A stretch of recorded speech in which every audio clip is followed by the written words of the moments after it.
parentalité, c'est quelque chose de très difficile pour chacun de nous.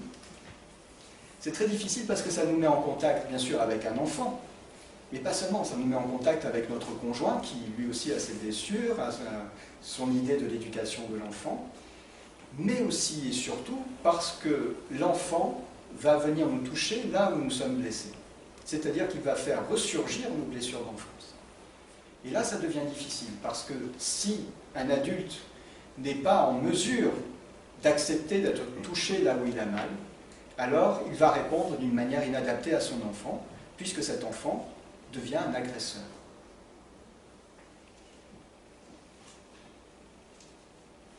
Alors pour illustrer, je vais prendre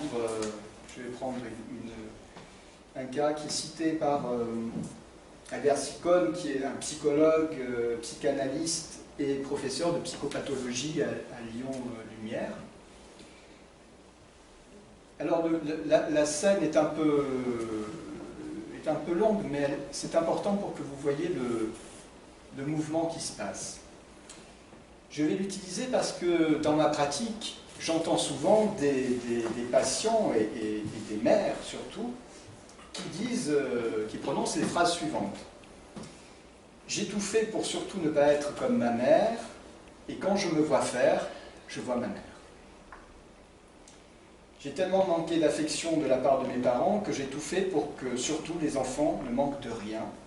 Ils sont toujours en train de se plaindre, de me faire des reproches. J'ai tout fait pour que surtout les enfants ne connaissent pas le manque d'amour que j'ai connu, et eux ne sont jamais satisfaits. Voilà le genre de phrase que je peux entendre et que vous pouvez entendre aussi.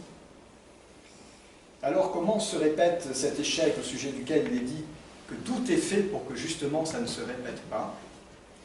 Donc je vais citer ce cas qui est le cas de Béatrice, qui est la mère d'un bébé, d'un garçon de 5 mois qui a des problèmes d'alimentation, c'est-à-dire que cet enfant refuse de s'alimenter avec sa mère. Alors on lui donne le biberon une fois par jour, juste au moment où on le réveille, parce que c'est le seul moment où il peut l'accepter. Ensuite, comme ses parents essayent de le forcer, l'enfant cristallise sur le symptôme et refuse toute alimentation. Et donc, quand Béatrice va voir Ciccone, le contexte de naissance est retravaillé, et il se trouve que ce contexte de naissance pour cet enfant est assez traumatique, c'est-à-dire que sa venue au monde était très attendue, il était très investi par sa mère, qui évidemment voulait tout lui donner à cet enfant, puisqu'elle n'a pas reçu ce qui était suffisant pour elle. Et ça a été une grande déception pour elle, parce que d'abord elle a dû subir une césarienne, puisque le bébé avait une souffrance, et puis surtout il a été transféré en néonatologie pour des problèmes respiratoires. Et il est resté 1 mois dans ce service.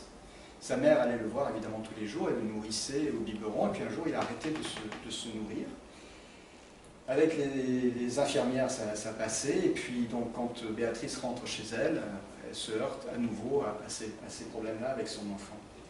Mais il y a une chose nouvelle qui apparaît, et dont elle parle, c'est qu'elle a peur d'elle-même, c'est-à-dire qu'elle a par moments envie de mettre cet enfant dans le four, elle a envie de le brûler avec un fer à repasser, elle ne s'approche jamais de la fenêtre parce qu'elle a peur de le défenestrer.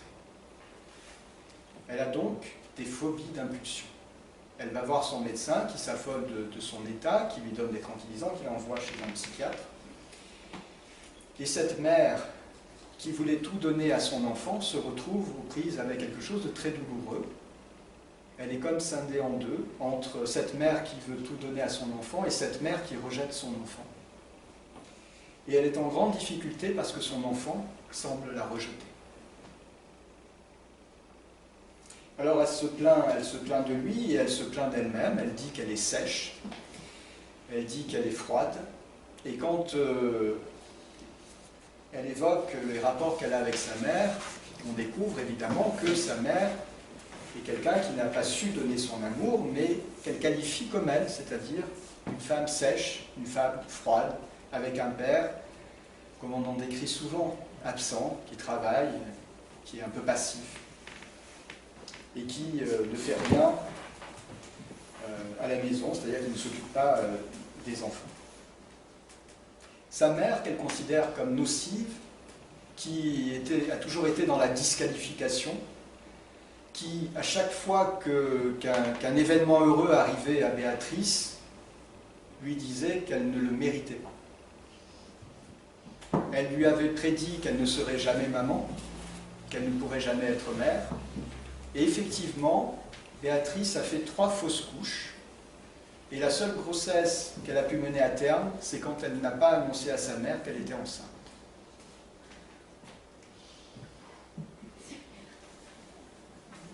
En même temps qu'elle est déçue par sa mère, profondément blessée, elle est toujours en attente de son amour, toujours en attente d'un appel, toujours en attente d'une réparation.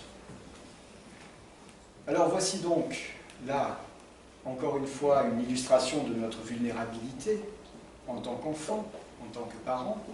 Voilà une enfant qui a été blessée et qui blesse à son tour son enfant, et ceci avec les meilleures intentions du monde, c'est-à-dire la volonté de vouloir tout lui donner, tout l'amour qui lui a manqué. Alors qu'est-ce qui fait obstacle ici à la possibilité de donner son amour? À mon sens, ce qui fait obstacle ici, c'est la confusion. Il règne beaucoup de confusion dans ses rapports avec cet enfant. D'abord, de penser que son propre manque, c'est le manque de son enfant, c'est-à-dire de penser que parce qu'on a manqué d'amour, alors il faut tout donner à son enfant. Son enfant n'a pas manqué d'amour, il a juste besoin qu'on l'aime. Ce dont j'ai souffert n'est pas ce dont souffre mon enfant. Donc, quand par exemple Béatrice dit « mon enfant me rejette », c'est faux. Ça, c'est ce qu'elle a vécu elle. Elle a ressenti un rejet de la part de sa mère. Mais son enfant ne la rejette pas. Il n'est pas en capacité de la rejeter. Lui, il a besoin d'amour, il a besoin d'être aimé. Mais il affronte une situation nouvelle, et c'est ça qui n'est pas vu par la mère. C'est que la situation nouvelle, c'est que cet enfant est dans une souffrance d'abandon parce qu'il est éloigné pendant un mois de sa mère.